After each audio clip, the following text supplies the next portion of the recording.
Well, good morning, church. If you're part of our Northside family, our vision included um, really getting stronger in your ability to fight, stronger in your faith, in the sense of your spiritual battles, battling well, putting on your armor. So I want to challenge you this morning, and our men of Northside, particularly the mighty men of Northside, as we call you, from Second Chronicles 22. I want you guys to hear this.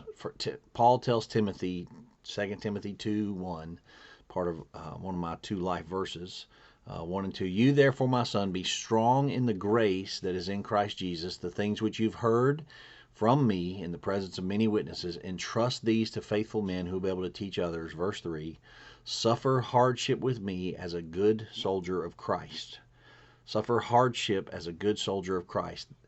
Paul is crystal clear that our calling to the faith, we did a devotion this week about walking with Jesus. That walk is actually a spiritual battle. Paul's crystal clear that we have to be more like soldiers. And I'm pretty sure this quote I'm fixing to give you comes from Warren Wiersbe. It could be from one of my morning and evening devotions with C.S. Lewis. Or Charles Spurgeon even. I took the quote down a long time ago, and I did not write the reference clearly, but it's a great quote, so listen to it. In reference to what a Christian is, there have been many and diverse opinions. Paul's description of the Christian in the text is that of a soldier. And that means something far different, very far different, either from a religious fop whose best delights in music and millinery, or in theological critic who makes a man an offender for a word, or a spiritual glutton who cares for nothing but lifelong enjoyment of the fat things full of marrow, or an ecclesiastical slumberer who longs only for peace for himself. Sounds a lot like Spurgeon to me.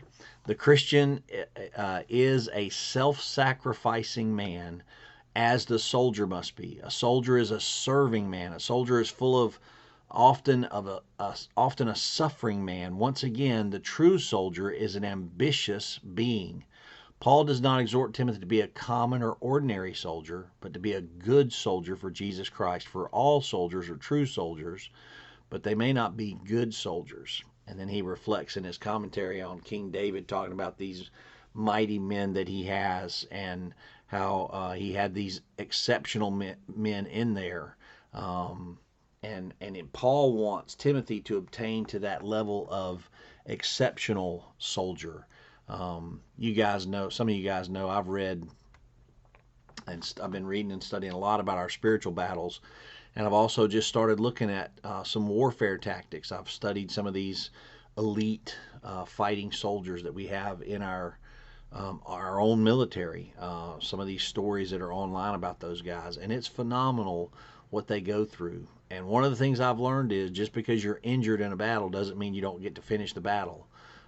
Sometimes we get real soft in that. Paul says, be a good soldier, finish your mission. I was watching a documentary just last night before last.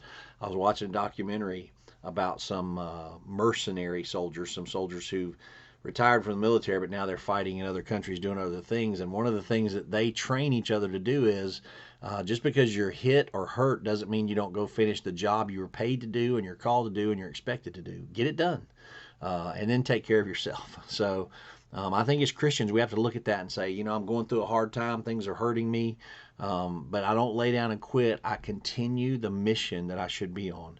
So I'm going to encourage you today, put on your armor and fight the good fight of faith. And don't let things defeat you or stop you from fighting that fight of faith. And if you need to call other soldiers around you to war with you, it's a great day to do that. Just pick up the phone and call some Christian friends and tell them you're in a spiritual battle. You need prayer.